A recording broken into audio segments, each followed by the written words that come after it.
آج ہم میں سے جن کو تھوڑی بہت نماز آ جاتی ہے وہ سمجھتے ہیں ہمیں بہت اچھی نماز آتی ہے، بلکہ اکثر لوگوں کا حال تو یہ ہے کہ ہم میں سے اکثروں کا حال یہ ہے کہ ہمیں نماز ہی نہیں آتی ہے، نہ آتی ہے نہ سیکھنے کی کوشش کریں گے۔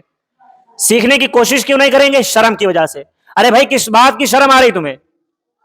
شرم تو اس دن آئے گی نا جس دن جب روز قیامت میں حضرت آدم علیہ السلام سے لے کے آخری انسان تک وہاں پر موجود ہوگا، تمام جنات وہاں موجود ہوں گے، تمام فرشتے وہاں موجود ہوں گے، اللہ تعالیٰ کی پیدا کی گئی تمام مخلوقات اس میدان میں موجود ہوگی۔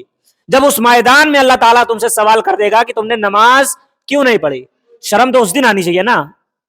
آج نماز یاد کرنے میں شرم محسوس نہ کریں، کیونکہ اگر آج ہم نے شرم محسوس کر لی تو روز قیامت یہ اللہ تعالیٰ کے سامنے بہانہ، یہ حیلے بازی نہیں چلے گی کہ اللہ ہمیں نماز نہیں آتی تھی اس وجہ سے نہیں پڑھا۔ اللہ تعالیٰ کہے گا یاد کرنے میں کون سی تمہیں موت آئی؟ بھائی نماز یاد نہیں تھی تو نماز یاد کرتے۔ ہم میں سے بہت سے ایسے ہوں گے جو نماز پڑھ رہے ہیں لیکن اس کے باوجود ان کی نمازیں نہیں ہو رہی، کیوں؟ کیونکہ وہ نمازوں کو انہوں نے درست نہیں کیا۔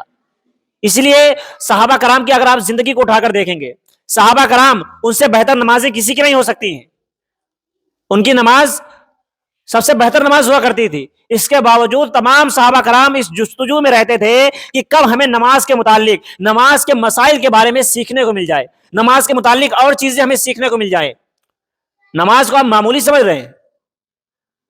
ہمیں سے ہر شخص اس قابل ہونا چاہیے کہ ہمیں نماز آنی چاہیے۔ ہم میں سے صرف 5% لوگ ایسے ہوں گے جن کو نماز پوری طرح سے آتی ہوگی، اس میں بھی بہت سارے ایسے ہوں گے جنہیں فرائض اور واجبات کا پتہ ہی نہیں ہوگا، انہیں یہی نہیں پتا ہوگا کہ ہمیں سجدہ سہو کب کرنا ہے، ہمیں نماز کو دہرانا کب ہے۔ ہمیں اس چیز کی کوشش کرنی پڑے گی۔ اگر آپ کی نماز آپ کو بے حیائی سے نہیں روک رہی ہے تو ہمیں غور کرنے کا مقام ہے کہ ہماری نماز میں غلطیاں، ہماری نماز میں کمیاں کہاں پر ہو رہی ہیں۔ اگر آپ نماز ادا کر رہے ہیں اس کے باوجود غلط کاموں میں مشغول ہیں تو یہ غور کرنے کا مقام ہے۔ اپنی نماز کا محاسبہ کریں، اپنی نماز کو چیک کریں کہ ہماری نماز میں غلطی کہاں پر ہو رہی ہے۔ آپ ضروری نہیں کہ آپ سے اگر کوئی چھوٹا نماز کو جاننے والا ہے تو آپ اس سے پوچھیں، یہ نہ شرم محسوس کریں کہ وہ کیا سوچے گا ہم بڑے ہیں۔ نہیں، بڑے یہاں بڑا یا چھوٹے کی بات ہی نہیں ہے۔ دین سیکھنے میں کبھی بھی شرم محسوس نہیں کرنی چاہیے۔ آپ کو دین سیکھنا ہوگا کیونکہ دین کے معاملات میں کبھی شرم نہیں کرنی چاہیے۔ نماز کے متعلق، نماز تو ایک ایسی چیز ہے جو انسان جب اس کو چھوڑ دے گا، حضور صلی اللہ علیہ وسلم فرماتے ہیں کہ ایک نماز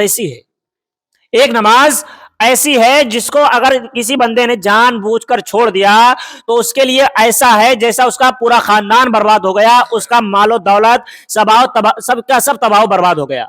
وہ نماز چھوڑ دینا، اس سے بھی یعنی آپ کا پورا گھر تباہ و برباد ہو جائے، آپ کی مال و دولت سب غرق ہو جائے، اس سے بھی زیادہ بڑی بات ہے وہ اس نماز کا چھوڑ دینا۔ حضور صلی اللہ علیہ وسلم فرماتے ہیں وہ نماز کوئی اور نہیں بلکہ عصر کی نماز ہے۔ آپ ذرا